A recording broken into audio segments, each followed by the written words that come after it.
My knees and my hands and my elbows freaking hurt. Like I've been on the job for 30 plus years. You need to use your mind. And I said, okay, hold on. Like, how much did you pay him? 25,000. I probably had $250 at the time You were saying that you had a real estate license, but you didn't have one yet. that I was sending all the people I went to college with, anybody who was in my social media network. I messaged you and said, hey, That's crazy. Like a lot of people wait until, they have their licenses and then like they wait till like a perfect moment. you know what it is like there was a time where it really flipped for me in the business. I was about to quit. Well, it took about 9 months. So there's that. I had to ask my dad for a $10,000 loan, which, Thanks for coming on the show. yeah, thanks for having me, man. It was good talking to you. Good catching up. What's going on, guys? Welcome back to the Construction Royalty Podcast. I'm your host, Irvin Ruiz. Today we're back in Phoenix, Arizona at this lovely studio, and we have a special guest, Ramon Casaus. What's up, man? How's it going, bro? Scottsdale, we are in. Scottsdale. Yeah, Yes, yeah. sir. It's funny. There's 10 cities in one pretty much here. Yeah. I think that's what I like too about it, though. Like, this is the second time that I've been here, but I like that there's, like, it's like Tempe, right? It's Yeah, Scottsdale, yeah, it's Phoenix, like you have all of They those. all have their own But thing. That's right. Yeah, I've heard that they each got their own vibe too, Yeah. and they're all together. It's a great place to be, man. Yeah, cool, man. Hey, well, let's jump right Let's into do it. it. So, for people who don't know you, man, why should they stick around and listen to the show? What do you have for them? Oh, geez. That's fun. I think it's interesting. So, my background's in real estate. I first thought I was in the real estate business. And when I, got a lot more serious about growing my business, I realized that wasn't really in the business I was in. I was really in the leading people business. And it starts off, becoming good at sales. And then next thing it's, getting good at recruiting because you need to always recruit talent. But then it's really being an example and leading people and showing them like what's possible in the industry. And I think that it's so fascinating as time goes on. You think you're doing one thing, but the reality is the skill set you have to build is usually something different. And I think that transformation, if you will, or journey, I think it's interesting. And I think a lot of especially small business owners that are looking to get bigger, I think there'll be a lot of value there. Yeah. A lot of my audience is tailored towards that. Cool. Small business owners, like who I was when I started. Like I mentioned before we started recording that I got a lot of value from Andy Frisella, right, in his podcast. Yeah, so did I. Yeah, so I was like, damn, bro, like so much value that I got from this. Like, I'm sure I can help at least one person with the same. For sure. That was in the same road that I was in at that Yeah, time. I love it. So that's what we're doing it for. I love it. Yeah, man. So you also mentioned that you started. Your dad was in construction. Yep. That was your early life. Yep. So tell me a little bit about that, because I was in the same. I have the same background basically. Yeah. My dad's in construction too. What's interesting is on the construction side. So I grew up in an entrepreneurial household. My dad's a custom home builder, and he was doing framing, and he does basically anything, building anything residential, right? He remodels, but now he's pretty much all in custom homes. But as a kid, you grew up in a household where Sunday, Tuesday, Saturday, Friday, it's all the same. Like, there's like hours you kind of eat dinner, but very used to, lunch on the job site or dinner super late or not at all, just fend for yourself because it was a long day and everyone's busy. And yeah, it's interesting because I really feel how like that entrepreneur household, how it transferred today. And if there's one thing that, I think my dad instilled in me early on was for sure a blue collar work ethic. Like, when summertime came around, there was no like sleeping in. There's chores, there's work to be done, there's stuff. Yeah. So at the time it was kind of annoying, but I'm really thankful for it now because it helps me get further in my career. Yeah. That's one thing too. It's like, spring breaks, summer vacations, And Saturday, Sundays. We did all that stuff too, but it's just like, you're not doing work or fun or business or play. It's all molded into one. Yeah. And I think I'm super thankful for how I was brought up. Yeah, for sure. Yeah, I feel that, man. So how did you first get started into real estate? Like, why didn't you keep going with construction? Like, after your dad? It's a good question. My dad, I think he knew early on I was a halfway decent talker. So he was like, hey man, like my knees and my hands and my elbows freaking hurt. Like I've been on the job for 30 plus years. You need to use your mind, not so much your body. Like you can come work with me, but I think you might be suited to do something else in real estate. And I actually got, when I graduated from the University of New Mexico, I took an internship with a company called Camden Property Trust, and Camden is a publicly traded real estate investment trust, and they buy, develop, and manage apartment communities across the United States. Phenomenal company. And I went and took that internship in Tampa, Florida, and it was in the real estate investment division.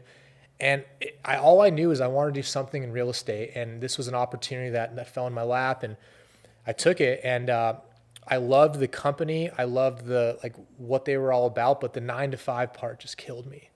I just had a hard time. I was so bored. Find myself falling asleep at lunch, like just bored out of my mind. And so when I got back to Albuquerque, I didn't stay there. After 6 months, I moved, and I decided not to take a full-time position. I said, no, I'm not going to do that. And my dad said, you should get your real estate license. And anyone who's in the custom home or like even spec home development, like real estate agents, you're kind of brought up as they're a necessary evil, if you will. I never heard a bunch of great things about real estate agents. Like my dad would build properties. Yeah. He felt like they didn't really know what the heck he built, and they skate off with a big commission check and kind of half-ass a deal, right? And so that's how I kind of thought of it. And I said, oh man, I don't know, like bake cookies and hold open houses. I don't think that's for me. And he said, well, think about it. We just did a deal with an agent and we paid him $25,000. And I said, okay, hold on. Like, how much did you pay him? $25,000. I probably had $250 at the time. So that was 1,000x the money I had, right? Yeah. Or 100x, whatever it is. And that's what piqued my interest. No joke. I said, how does that work? And he said, well, the agent brought us a client who wants to build $1 million home, and we paid him a 2.5% commission of the total build cost. And I was like, no shit, it's that easy, huh? And he was like, well, hey, it's not like that day one is gonna, but yeah, if you're in the business and you're good at what you do, that's a normal week if you're really good at what you do. And so that's what got my attention. And I said, okay, I'm going to look into this real estate thing. I had no money at the time, so I went and took a job with a traveling explosives team with a company called Westco, where we would go to mine quarries around the Southwest. And long story short, we're the blasting team that goes after all the drillers go through the whole entire plot of land. Then we go plant all the explosives, all the ammonium nitrate, all the det cord. We tie up the whole entire thing, and then we blow the shot. And I did that for about 4 months, and it paid really well because you get overtime. Every day we worked more than 12 hours, and this was overtime every day. We traveled, so if I was asleep in the truck driving from Albuquerque to El Paso, I got paid for that, and all of our expenses were paid when we were on the road. And hazard pay. So really, the pay actually was pretty good. It was hard work. The hardest thing I've ever done physically, but that's how I got enough money, about $3,000, to get my real estate license. And then, that's how I funded it and then got in there. Yeah, and I heard something on a podcast where you were saying that you had a real estate license, but you didn't have one yet. Yeah. What was that about? Yeah, I was kind of like teeing up some stuff. Yeah, I was kind of curious about it. Like I would told everyone, I couldn't hold that secret, and everyone knew. Like I'm out of here. I'm going to real estate. Like that's what I'm doing. So yeah, I tried to tee up as much stuff as I possibly could from when I had my license. Yeah, and you were messaging people? Or? Yeah, it's funny. I show our I mentor a lot of agents now, and I show them, like, no joke, 2015 pre-license, 2016, I show them messenger chats that I was sending all the people I went to college with, anybody who was in my social media network. I messaged you and said, hey, hope you're doing well. I'm in real estate now, like asking for business. Yeah, I was doing that constantly when I first started. That's crazy. Like a lot of people wait until, they have their licenses, and then like they wait till like a perfect moment to like even start messaging people. Yeah. And you weren't even there yet, and you were already messaging. You know what it is like there was a time where it really flipped for me in the business. I was about to quit, and because I met some commercial real estate guys, and they had like, tricked out Ford Raptors, Rolexes. They were real, like talked well, dressed nice. Their office was so nice, glass and hunting photos and guns mounted. I was like, oh yeah, this is it. Like screw. And I was a really bad agent. I was on my last dollar when I got into real estate. I wasn't very good at it, and I was about to quit. I was like, no, I'm going to go into commercial because it'll be easier. Or that's, it's going to be better or whatever. And I went to call the owner of the brokerage at the time, and I just couldn't do it. I just was like, this just doesn't feel right. Like, I feel like I'm quitting. I'm making an excuse or looking for, external solutions for internal problems. And I say all that because when I gave myself an overall effort in that moment, side note, I was in a 2006 Chevy Impala that looks like a cop car because that was my car. That's what I was riding around in trying to get deals done. And I just couldn't do it. And I gave myself a C- overall effort. I was like, let's just be honest with yourself. How hard are you really trying? And it was a C-. So below average effort, below average results, no shocker there. But tying back into what you said, like nobody thinks about you as much as you think about you.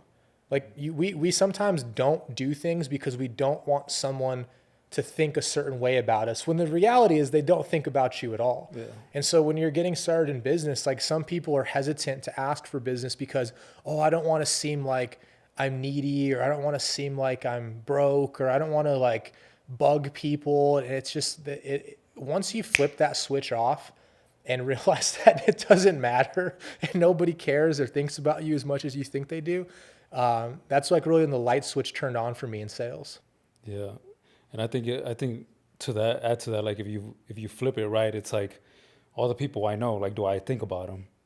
He's like, I don't really think about them. No, you think about you and Yeah. your stuff and your And it's people. the same thing with them. Like they're Yeah. not thinking about you; they're thinking about themselves. No, And yeah. it's like, okay, like it makes sense. Yeah, and so I feel like too, especially now even more so, like, instant gratification is it's so prevalent in our society where, you look on social media specifically and it looks like everyone's crushing it except you. And what that does is leads to discouragement, and discouragement doesn't lead to action, right? Discouragement leads to stagnation. And I think that's what another factor is, like everyone starts at zero. Yeah. Everyone starts at the bottom. Like it's just what it is. Yeah. Yeah. When you were about to quit, what made you, like, what traits did you think you had at the time that kept you going, or what made you keep going? I think it's just like, it's important to be honest with people, but I think it's more important to be honest with yourself. And at that time, I was just like, all right, this is like embarrassing moment. Like I'm going to quit. I'm literally on like my freaking last dollar. And I'm thinking about, if I go over here, it's going to be better. Or I'm making some type of excuse to take on a new opportunity. And I don't know. I just was like, man, that's weak. Like I'm quitting, right? Like that's what quitters do. They make excuses and they move on to the next thing. And then when it gets hard, they try something else, so on and so forth. And I was just like, that's not how I'm going to do it. Yeah, the commercial real estate was that shining. It still is shiny. I got a lot of friends who, it's funny, the guys who I started with, and they were in commercial, I was in residential, and they're doing really well. And we're now, we're doing good. But it's always an industry I've loved, commercial. Yeah, you still haven't gotten into it. No, you gotta pick, man. Commercial real estate. People ask all the time, can I do both? The answer is always yes. But as you get better and better, you will learn that really talented commercial agents, they not only specialize and stick to commercial, but they specialize within an asset class within commercial real estate. And, the ones who get paid the most are the ones who have a very clearly defined narrow niche about what type of clientele they serve. So doing both is a very like amateur, in my opinion, way of looking at the business. Yeah, because like a lot of people talk about like they're just hyper focused and you're spread Yeah. thin. Yeah, and commercial real estate is so vast. I mean, it's such a large playing field. Like you do have to really narrow in on what you're doing. Yeah. Yeah. So tell me about your first deal. What was your first deal that you made? Well, it took about 9 months. So there's that. I had to ask my dad for a $10,000 loan, which fortunate enough in a position where he could do that. And, he told me, I don't want the money. I don't want payments. I don't want some BS story. I want it all back in one shot whenever, you can pay it and it doesn't even affect you. And I was like, all right, I could do that. So my first deal was actually my high school math teacher. I think she felt bad for me, honestly. I think I got that out of like a pity play. Yeah. I think she felt bad. And I closed on a deal with her and her husband, super good people. And like again, the light switch turns on. You get that first, like, I think it was like $12,000, and you're like, okay, yeah, like I can see this happening. But it took me about 9 months total to get that first deal, almost a full year. But we turned that $10,000 into quite a larger amount. So we're happy. I'm really pumped that all happened the way it did. Yeah. And what did you use the 10K for? Oh shoot! Well, I bought a little bit of marketing stuff. I obviously kept a little bit of cash, like as in reserve. I bought signs, and I bought some technology. I bought like marketing stuff, and then I bought some technology that gave me data on canceled and expired listings, and that's what I used it for. Yeah. Yeah. Yeah. I think a lot of people would have blown it. Dude, well, put it this way. Actually, I'm happy it went down that way because taking money from my dad, that was like it's a big deal. Yeah, it is. Like to me, it is. To other people, whatever. But to me, it was like, all right, there's no screwing this up. Like I cannot, there's no going back now. I took money from my dad. Yeah. Like Well, I have to perform. Yeah, I want to make him proud. So You had some respect for him. 100%. Especially like the way that you talk about him, and he has taught you so many things, and he's an entrepreneur, and he's like trying to help you out. Yeah. Like that's how my dad was, like since I was a little kid. Yeah. 10 years old, running around the job site. Yep. Always teaching me always like pushing me towards being like a business owner, or just being like a top executive in a company. Yeah. But never just be an employee. Yeah. Correct. So like I resonate with what yeah. when you talk Oh yeah. about him. Same thing, man. On the job site, those are the best life lessons on the job site. Yeah. Yeah. Yeah, and like you mentioned earlier, like you hate it right at the time. You're like, why am I doing this? Or, Yeah. like fuck this or whatever. But then looking back now, you're like, God damn, bro. Like, yeah. I will say this, even though, driving around, doing deals on the phone, text, all that stuff, getting your hands dirty and getting a little physical labor and always felt good. yeah, Hanging with the guys, tearing off roofs, digging trenches, whatever. It was, Yeah. I always at the end of the day, I was kind of having fun. yeah, dude. Some of my best like moments where I felt the greatest, bro. It's like getting off of the job sites at midnight, Yeah. like 11 p.m. Yeah. Fucking like I think I have a phone and a picture in my phone when I lived in Austin, and it was like 10 p.m., 11 p.m. and like it was me and two guys that were helping me out, and we're all like, one dude's like laying down in the driveway, and then the other one's sitting down, and I'm over here like sitting down too, like just beat. I think we're waiting for the power company, but we're just beat. I think it was like 10:30, something like that. And I was like, yeah, this memory is gonna be here for a long time. Yep. So I took a picture of it, and like looking back now, and even in the moment, you're like, it just feels like huge. Yeah. I don't know how to describe it. It's a good feeling. I know exactly what you're talking about. Yeah. Dude, so in real estate, there's like shit changes every day. It's momentum up and down, and I know that that you create your own momentum. Mm-hmm. But how do you deal with the momentum of like the real estate market, like versus your own momentum? Yeah. So you mean like tailwind, headwind economically, and then how you deal with how you factor into all that. Yeah. Yeah. I think, the mindset of like, oh, we've always done it this way, or this is how you're supposed to do it. I think that can be troublesome. That type of mindset, especially if you're trained a certain way, you're kind of trained to do one thing a certain way. And as the economy changes, you have to change with it. I also believe that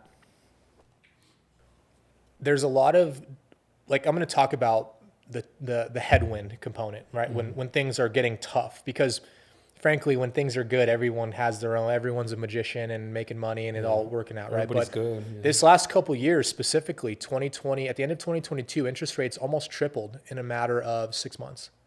And there was 6.1 million homes sold in 2021, and there was barely 4 million sold in 2023. And so that's a third of the business wiped off the table. That's a lot of money. Yeah. And that affected everybody from a macro standpoint. And there's a couple things. Is number one, being like financially responsible with your business. It's funny is that I didn't know better. I truly didn't know better. I had a couple vacations and stuff, but I kept all my money in the business, like truly all of it. And, I didn't even know that, this type of thing was going to happen. I had no clue that the market was going to turn the way it did. It had all been uphill for me. And luckily, just because it's just who I was pretty conservative with my money. Don't get me wrong, I had a good time. I bought things, like I enjoyed life, but that really saved me. That really did make sure like I had plenty of reserves and plenty of investments to ride out, months where your worst month becomes your best month. And I think you have to really understand that it can happen that fast. And sometimes we see it coming and we wait too long to reduce expenses, to make changes. We're like hesitant to do it. And I learned in this last pullback of the market that you have to always be ready for it, but also when you see it coming, like don't be an idiot. Like make the necessary changes, because winning is just simply staying in the game. Yeah. Like winning doesn't always have to be I'm growing, 100% year over year and all this BS you hear on social media. It's like, no, staying in business sometimes is winning, because a lot of people are going out. Yeah. Yeah, that's true. And I don't know if that answered your question, but it was, yeah, I mean, I yeah, could have probably hit it from a lot of different angles, but that's like the first thing that came to mind. yeah, you did, because like you were saying, like you were living life, but you were kind of reserved, like you had reserves and stuff like that. And I think a lot of people, when it's good, they go out and they spend, they think it's gonna keep going up. Yeah. But then when it pulls back, they're fucked. Yeah. And you didn't. So I think just realizing that like you're saying, shit can change Very fast. tomorrow. Yeah. You don't even know. Yeah. And then so there was something that I read, or that I watched the video that's saying that supposedly there's going to be a home shortage of like a home builders or something shortage. What do you think about that? Yeah, the market's interesting right now because we're in probably the most unaffordable housing market we've probably ever seen currently. There could be some weird data that maybe is another year, but I mean, right now, affordability is a big problem. And it's going to be super interesting because we've been short on homes for quite a while after the Great Recession in 2008. There's a theory that if there's not enough supply of new homes, what happens to the value of the homes that are already existing? Well, it goes up, right? When supply gets contracted and demand is there or increases, the price goes up. I think that it's going to be really challenging for prices to continue to rise with the current interest rate environment we're in, and without the greater part of the economy catching up, especially regarding wages. You think about everything that we have in our world has gotten more expensive, and we're business owners, so it's a little bit different. But for your workers and staff of companies, like their wages have not kept up with inflation. And they haven't just everyone's gotten a 33% or 40% increase. So I think it's going to be interesting. The supply, I think renting right now is actually picking up. If you look at across the country, it's statistically cheaper to rent right now than it is to own. And prior to the pandemic, that was basically flip-flopped, where it has almost always been more cost effective from just the money in, money out each month standpoint to own versus rent. And what we've seen is that has completely changed and shifted, where in most major cities across the country, it's cheaper to rent than it is to own. So, I don't know. I don't have a crystal ball, but I think that the housing shortage is going to play a factor. But you still see a lot of big multifamily development. You still see a lot of build-to-rent, a lot of BTR communities, or BFR, I think, one of the two acronyms. You see a lot of those out here in Phoenix. So I think that economy is going to continue to grow. Yeah. Down where I live, it's growing like crazy. And like you can literally drive down the street and you see one new neighborhood over here of residential homes, brand new neighborhood, and then you keep driving, you see another one over here. Yep. And then you see in a neighborhood of apartments. So it's just like left and right. Yeah. And I think one of the reasons that is because it's just cheaper down there. Yeah. Like you can get a really nice house for dirt cheap down there. But I don't know, like at least like I told you, I was getting into the home building. Mm-hmm. So I'm also trying to see like kind of like where it's headed. Yeah. And see like what a price point is going to be, like the the one that everybody's going towards now. Sure. Yeah. And so one thing I was going to ask is like what is your dad, or where does he build? So he builds custom homes, usually anywhere between like $1 million to his largest one he's doing right now is probably like 6 or 7 million. Okay. Where is it at? In Albuquerque. Okay. Yeah, like a 30,000 structured square feet, 16-car garage, dyno track, lift, like pretty cool stuff. Yeah. On 5 acres. But yeah, that's one of his larger projects to date.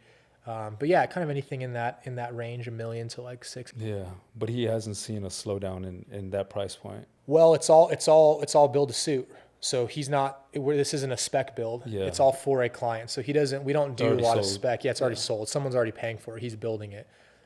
So no, I mean he's stayed pretty steady in that market. But no, we haven't gotten too much into the spec world. Yeah. Okay. Um, oh, AI. Yeah. What do you think about AI real estate? Have you started implementing anything? Yeah. We're actually partnered with a real estate technology platform that partners and powers top 1% real estate teams all across the country. It's called Place. It's a pre-IPO, Goldman Sachs backed company. And yeah, AI is essentially, as we speak right now, it's already integrated into our workflows, but we see in the next 5 years, it'll probably be integrated into every area of our business. Um, it's my thought that in the next 5 years, in real estate, residential agents, depending on what firm, but in my world, that AI will probably do 90% of all your work, any like actual manual tasks we're doing right now on a computer, it'll probably do for us. And the interaction with the client will be digitally, will probably even be done with AI for a component, but what will remain is the human connection. And I think that's what's so important. Like when you start off the podcast, you asked me what's interesting.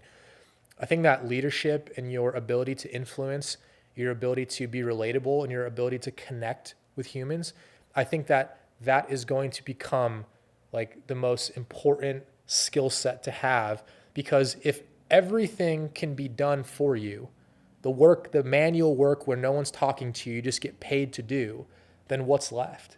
And it's the communication human to human, which is Yeah. something that technically can't be outsourced. Yeah. So We need that. what's that? We need that. Yeah, we need that. Biologically, Yeah. we want that. So I think it's super important to be, adapt with AI. And like, if you're not getting in there and trying to find ways to be efficient, like getting on ChatGPT, just to start. I mean, there's so many different ways to get involved with AI right now. I think you got to either hire somebody to help you with that, or you need to get into it yourself, because it's rapidly expanding. Yeah. And when you mentioned that, it reminded me you just posted about an article that you wrote. Yeah. Something about, you got to remind me again, but it's something about there's like the top five Yeah.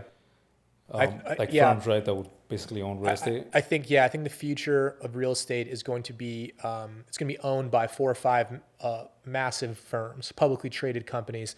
But the difference, though, is that they're not going to be brokerages. Brokerages will be a component of that firm, but it won't be the firm's necessary business model. And there's a couple reasons for that. Number one, brokerages aren't extremely profitable. They have extremely low profit margins. And as we saw in this last couple of years, they are heavily affected and not insulated by changes in the economy. And there's companies like Rocket Mortgage, which just acquired Mr. Cooper and just acquired Redfin. That is huge for a mortgage company to now service 1 in every 6 loans in America, and then also own a publicly traded brokerage as well that has some, pretty good tech. They're not the greatest, but pretty good app and pretty good systems and a good agent force.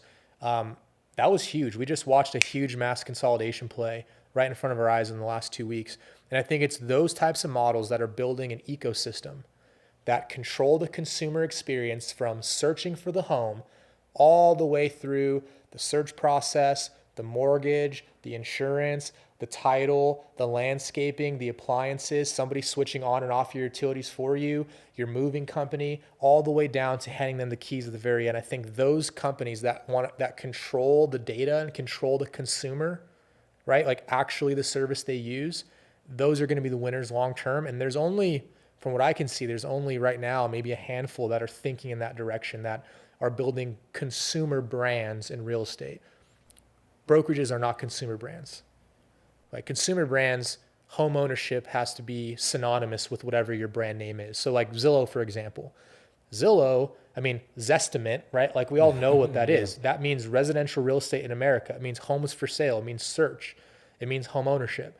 And so Zillow has the top of the funnel figured out. They own the search category in the United States. But everyone's trying to build that ecosystem that captures the consumer for the lifetime of their real estate needs. And I think brokerages are being systematically dismantled right now in that process because they're just playing a game that really no longer exists. My personal opinion. Yeah. Yeah. Yeah. Nothing negative about brokerages at all. There's phenomenal leaders and Yeah. phenomenal companies, but the amount of money that's being poured into building these all-in-one ecosystems, it's fascinating right now. Yeah. I mean, they're going to take over everything pretty much.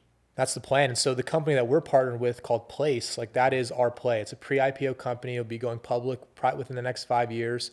And we are building an ecosystem where we can provide a uniform brand experience to consumers all in one place.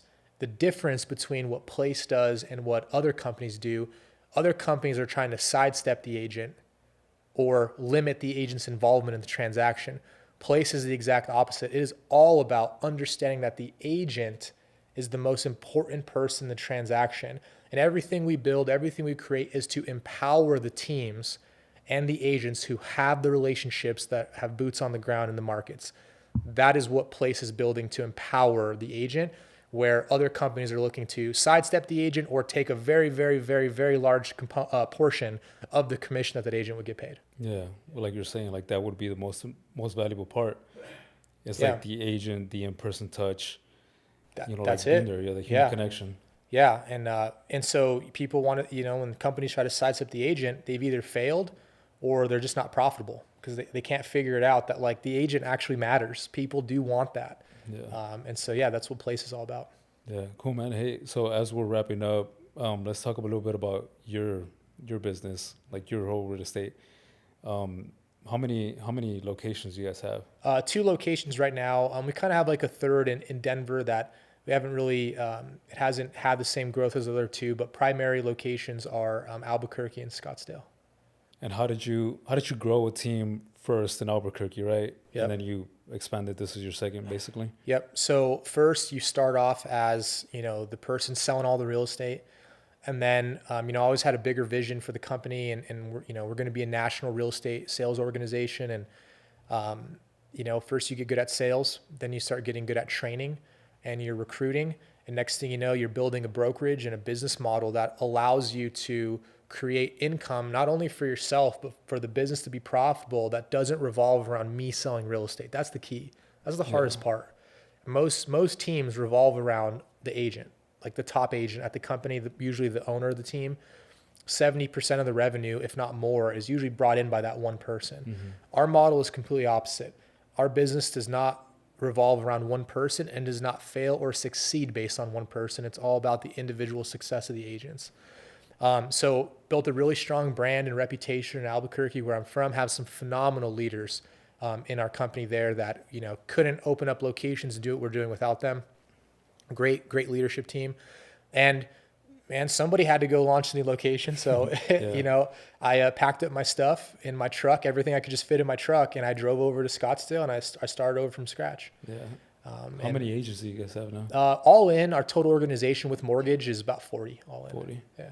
And how do you maintain like the core values, that standard, that integrity, when it's completely different states, and then you're in Denver too? Number one is that I'm visible, meaning like we call it a company sales meeting, a power up. We do one of those every morning at 8 a.m. And I'm on it. I'm leading it. So regardless, I'm in front of the agents. I'm tuned into what's going on. That's my time to pour into them 5 times a week. And, outside of that is I'm in the location. So even though we have multiple locations, I'm running the Scottsdale office. So I'm just as in the weeds as everybody else is, because in order to build up the location, like somebody has to build it up, and then we bring up a leader to then run it, and then we go do it again. So yeah, that's kind of, for the most part, how I stay involved. And obviously I still sell real estate for the right price, right price point. I'll go. If not, I'll refer it out to the team. But yeah, that's primarily how I keep involved. But to answer your question about the core values and purpose and all that stuff, I think number one, you got to have them, and they can't be bullshit. Yeah. It's not something that it needs to actually internalize who, especially the leadership team, is as people.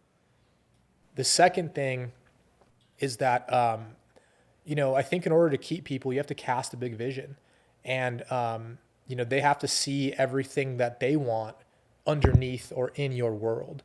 And, I think that that's probably the most underutilized, because some people think of it as like kind of like, oh, this guy's always talking about this and the future and all this stuff. But like, why do people stay with companies?